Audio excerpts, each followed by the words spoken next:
పూజించి కొమ్మల్లో ఆ కోయిల పాటలు పాడాలి.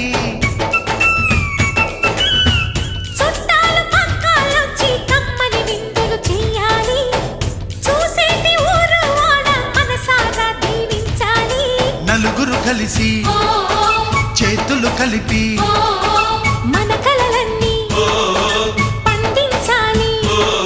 ఒక చోట పుట్టని కోడళ్ళు అయ్యారు అమ్మకే కూతుళ్ళు. త్వరలోని ముద్దుగా పుడతారు ఈ తాత పోలికల మనవళ్ళు. ఈ సంతోషాలు సరదాలే మా పండుగలు.